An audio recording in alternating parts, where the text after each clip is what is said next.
Now at 5, Joplin School staff members get a chance to check out the new Dover Hill Elementary. Plus, how the recent service changes to Joplin's public transportation is impacting residents. The Texas border sees a big increase in migrants, and with the pandemic-related Title 42 set to expire, local leaders in El Paso are pleading with Congress for help. I'm Nicole D'Antonio on Capitol Hill with the latest on this deadline. The 4 states' most watched news starts now. Joplin schools today let staff members get an early look at the new Dover Hill Elementary. This is KOAM News at 5. I'm Dow Quick. It's a chance for future staff members to become familiar with the new building before classes start next semester. Dover Hill is the culmination of a more than $27 million project approved in 2019. It'll house 450 students from both West Central Elementary and Columbia Elementary. On January 4th, there will be an open house for the whole community to check out that brand new school. Some Joplin residents are hoping for a change for transportation system after the suspension of the trolley service. Watered Gardens residents in Joplin set goals in life such as recovery or getting jobs. Without the trolley system, it's hard for many of those residents to get around and meet those goals. Outreach Center Director Doug Gamble says taxi services can be expensive and busy this time of year. Watered Gardens drives their residents to places a few times a week. Since the trolley shut down, we just became really intentional about recruiting a couple of volunteers who could transport people to appointments on Tuesdays and Fridays. I mean, right now that's kind of what we're kind of trying to provide for, because we can't do it every day. So trying to get everybody, if they have appointments, to get them on Tuesday or Friday. Gamble says right now a lot of employers are struggling to find employees, and part of the problem can be a lack of transportation. Some McDonald County, Missouri students today spread Christmas cheer through their community. Southwest City, Missouri elementary students went downtown businesses singing Christmas carols. Oh, Christmas tree, oh, Christmas tree. It was part of their last day of school for the semester. Teachers say it gives the students a chance to have some fun while connecting with the community. Well, they get an opportunity to give back and say thanks, because they don't normally get to do that. I mean, I know the residents shop in these businesses, but to go in as a group, as school kids, and say thank you is something they don't get to do. And so this is a great opportunity for them to do it. Carolers today were 3rd through 8th graders. Let's check in with Sam Lane for a first look at the weather. Yeah, it was kind of chilly to be out there singing today, and it's going to get even colder in our forecast. But right now, let's enjoy the nice weather while we have it. Radar is all clear right now, maybe some flurries up in northern Missouri, but those flurries are going to turn into some snow as we head towards the forecast. This evening, though, we're going to be chilly, 34 degrees at 6 o'clock, 31 at 8, 29 at 10, and all the way down to 22 by tomorrow morning. So let's take a look down the lane, show you what's on store. Chilly weekend ahead with a Monday snow rain mix, and then a bitter cold wave behind that, and maybe even a white Christmas down. I'll have all the details coming right up. See you then. President Biden today signed legislation to fund the government for an additional week as lawmakers race to finish work on a full year spending package before they head home for the holidays and a new Congress is sworn in. A humanitarian crisis is unfolding on the U.S. southern border. Each day for the past week, about 2,500 migrants have crossed the Rio Grande near El Paso, Texas, seeking asylum. Authorities are scrambling to find places to shelter them as the temperatures dip below freezing at night. Nicole D'Antonio explains it comes as a U.S. policy to expel and deport immigrants is about to expire. The long line at this border crossing outside El Paso, Texas gets longer every day with people from Ecuador, Colombia, and Nicaragua. Many say they're fleeing persecution and poverty. This family traveled 20 days from Ecuador, where they say a criminal gang extorted them and threatened to harm their young daughter. En un futuro, tener un buen trabajo, estudiar. She says she's looking forward to a future of study and work. Several times a day, Border Patrol opens up the gates to let dozens of migrants in to be processed. Each day, about 1,600 are released into El Paso, where shelters and hotels are full. Many are sleeping on the streets in freezing temperatures.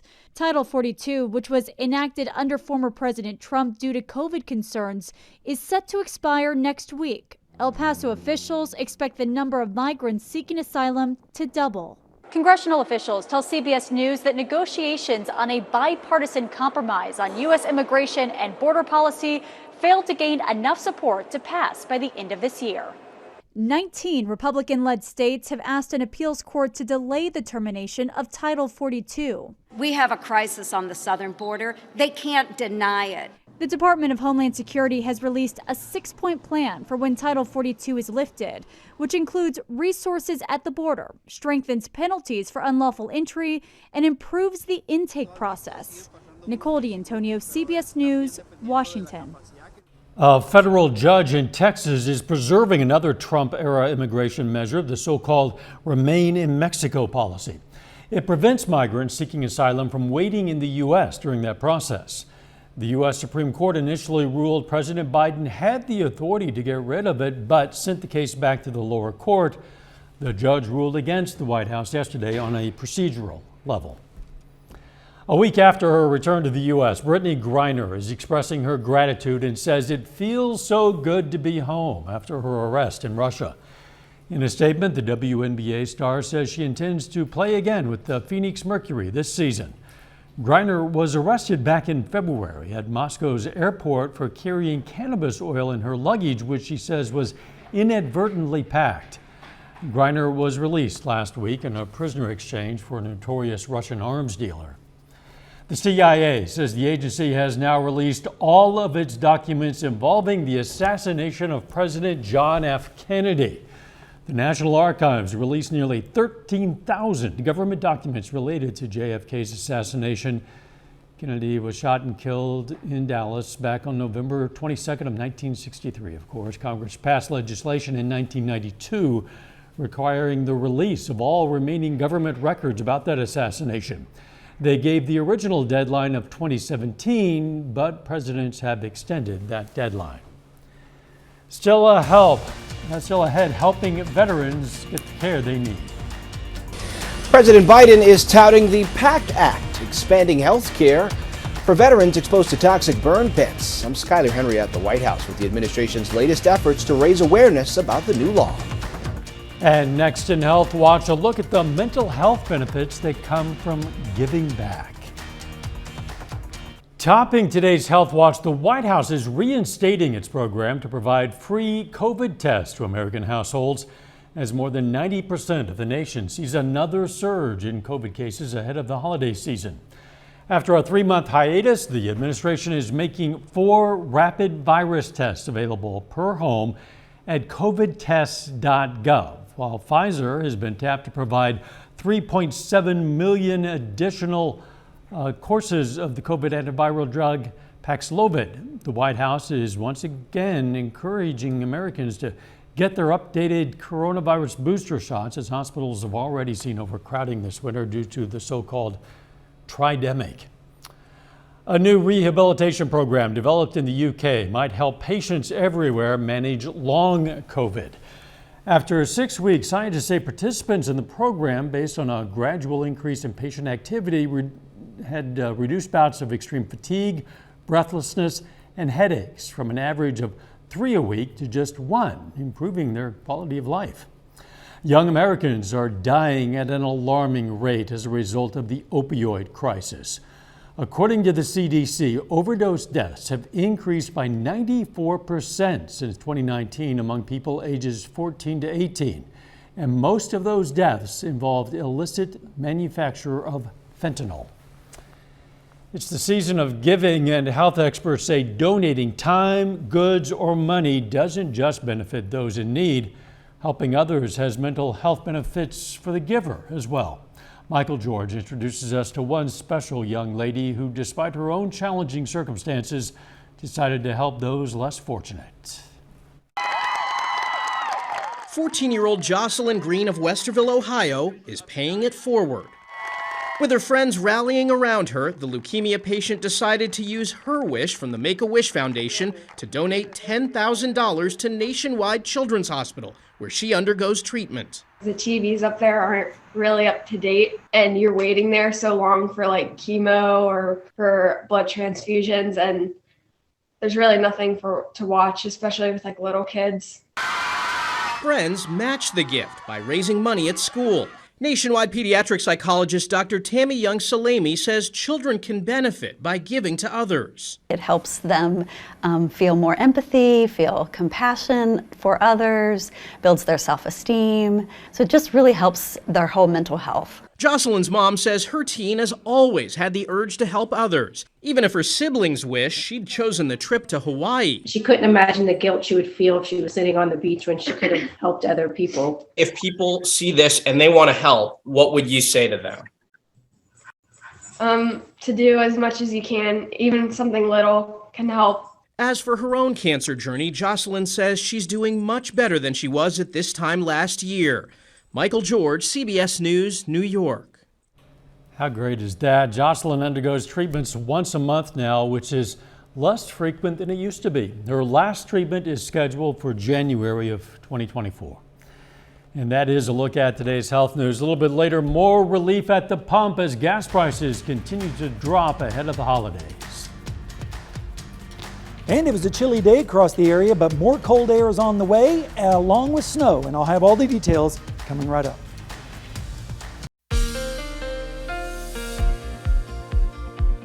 Well, friends, we had lots of sunshine today, but it didn't really help temperatures too much because the wind made it feel a lot colder out there with generally readings in the 30s. Right now outside, you can see on I-44 at the Landers Chevrolet over there on I-44 in southeastern Joplin, traffic moving along pretty nicely with mostly fair skies. Let's take a look outside at the almanac, and you can see on our range line cam, traffic moving along pretty nice. 39 was all we could do today, starting out at 26, which of course was below the normals of 47 and 28, 72 back in 2006, and -7 during that bitter cold December of 1989. All right, let's take a look at the radar. Really not anything to show right now, but that's going to be changing over the next couple of days, especially as we go into Sunday night and Monday. Temperatures right now are generally in the 30s everywhere. You can see the northwesterly winds, lower 30s up to the north, like in Iola with 33, freezing in Yates Center right now, a little bit warmer down in Jay, where they're currently sitting at 36 degrees. Now, we're about a couple of degrees colder this evening than we were 24 hours ago. So it's not bitter cold, but still a little bit chillier. And the winds have been up a little bit today. You can see generally out of the west. And as we go through the day tomorrow, we're going to see gusty winds in the morning and then dying off just a little bit in the afternoon. But at least we'll start to see a little bit in the way of improvement on the winds. And it feels like right now in the 20s out there, especially up to the north with Yates Center checking in with 25, 23 in Iola, a little bit warmer down to the south where the winds are lighter. 32 degrees is what it feels like right now in Jay. Currently in Joplin, we're sitting at 36 degrees with a west wind at 17, so it makes it feel like it's 26 out there with a dew point of 15. The humidity is only 43%, and the pressure is currently falling. The forecast for tonight looks like this. We're going to have partly cloudy skies, especially up to the north, with lows in the 20s with those westerly winds continuing. And then during the day, we're going to see temperatures rebound into the mid-30s, again like today, with northwesterly winds, maybe some lower 40s down to the south in Oklahoma. And then as we go through Saturday night into Sunday morning, we'll see lows once again in the lower 20s across our area, 21 up in Mound City, 20 in Nevada. Pick out your hometown. And then as we go through the day on Sunday, we'll start to see a warm front move in from the south. And as a result, we'll see highs in the mid-40s, even approaching 50 down in Oklahoma. That'll feel nice. And then Sunday night into Monday morning, watch this. Here comes this next storm system. And as we start to move into Monday morning, we'll start to see bands of snow and mix across our area advancing from southwest to northeast during the morning on Monday. How much snow? Here's the best guess right now, around 2 inches across the area, maybe some isolated 3-inch amounts closer to the Arkansas border and also up to the north and west, and maybe around 4 inches up towards Emporia, lighter amounts as you go down into Oklahoma, where it'll be more of a mixture down there. All right, here's a look at the next 7 days. 37 tomorrow, 45 on Sunday. The snow moves in on Monday morning with a high of around 36, and then around 1 to 3 inches on Monday, so we'll call it an alert day, and then colder as we move into Tuesday and Wednesday. And look at that, Dal. 8 degrees on Thursday, 10 degrees on Friday, and yet another snowstorm on Thursday. So it looks like it's going to be winter around here for a while. I guess so. That could be dangerously cold. People Exactly. need to be aware. Definitely, and also for the pets too. For sure. Thanks. Coming up, a push by the White House to highlight some new veterans benefits. But first, we honor a local veteran. Walter Brown served in the U.S. Navy in 1940 and 41. Pleasanton, Kansas native was stationed in Hawaii and received a Purple Heart. We salute aviation machinist mate, second class, Walter Brown, a four-state hero. Topping today's Consumer Watch, the White House is working to raise awareness about the PACT Act, signed into law this August. It greatly expands health care benefits for veterans exposed to toxic burn pits. The President spread the message today at a National Guard Center named in honor of his late son, Bo. Reporter Skylar Henry has more details from the White House.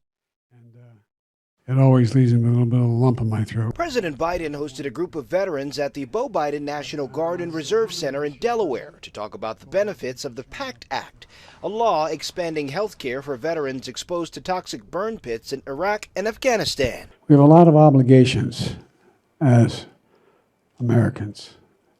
We only have one sacred obligation. Let's prepare those we send to war and care for them and their families when they come home from war. Congress passed the bill this summer with overwhelming bipartisan support, but it took years of fighting, even some public shaming from a well-known comedian to get the job done. I made it real clear to the United States Congress, if they didn't pass this damn burn pit bill, I was going to go on holy war. Not a joke. And I want to thank, we had to thank someone for this. That helps a great deal. It's not here. John Stewart. The VA is reporting very high levels of toxic exposure for the Iraq and Afghanistan veterans. In a pilot screening program with more than 19,000 veterans, 37% came back with concerning levels of exposure to toxins. Why should the burden be on the victim to demonstrate the problems they've suffered since then? Roughly 2,500 VA claims filed so far are from veterans who say they are terminally ill. Skylar Henry, CBS News, the White House. The VA began processing claims December 12th and will be able to finalize decisions beginning on January 1st. The administration says it's prioritizing cases for those with terminal illnesses. Your wallet's likely taking a hit this holiday season, but prices at the pump are providing some relief. Gas prices have dropped again, falling to a 15-month low. AAA reports the average cost for a gallon of gas nationwide is now $3.18, lower than that around here. Elon Musk's Twitter banned the accounts of multiple journalists last month. Many of those journalists have aggressively covered Musk in recent years.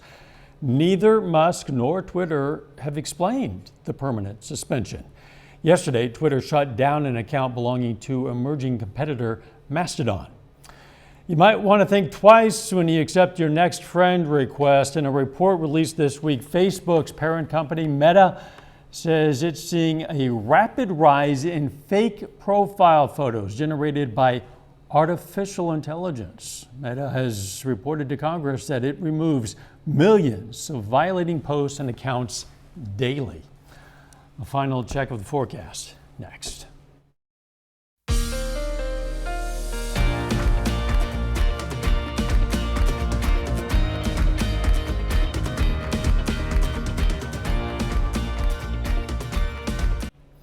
Up next on the CBS Evening News, a reunion between a former refugee and the stranger who made her feel welcomed as soon as she arrived in the U.S. Then on KOAM News at 6, we're going to have more on the concerns of some Joplin residents with the city's transportation services. Plus, Pitt State's new graduates today received their diplomas during commencement. And the Columbus Titans host a 16 girls wrestling tournament. Stay with us for the CBS Evening News and then KOAM News at 6. If you have some additional Christmas shopping to do, this weekend won't be too bad. No, just a little bit on the chilly side, but typical for December. But then things change as we move into Sunday night into Monday with that next storm system, spreading some snow across the area, maybe 1 to 3 inches, and then the bottom falls out with the next storm system on Thursday. And right on through Christmas, we're going to see temperatures below freezing with lows in the single digits and highs only in the teens, Dow. Bitterly. Bitterly. Thanks for joining us. The CBS Evening News is next. And of course, we're going to be right back here for KOAM News at 6. See you then. Let's make it a great evening.